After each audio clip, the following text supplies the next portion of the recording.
I'm Meg from BJ's Automotive here today with your tech tip. Today we're going to talk about auxiliary coolers. Now auxiliary coolers are generally found on larger vehicles such as pickup trucks and minivans. These coolers are used in systems for your transmission fluid as well as your power steering fluid.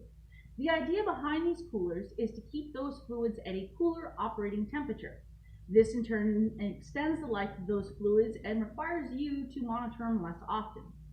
An occasional inspection of these coolers is warranted though, because most of the time they are located in the front of the vehicle or somewhere underneath the vehicle. This means that they're prone to debris buildup such as leaves or dirt, and this will hinder their performance. They're not going to be able to cool the fluid as well.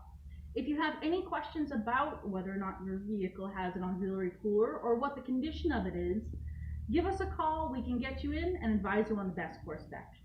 That's your tech tip for today. Stay tuned for next week.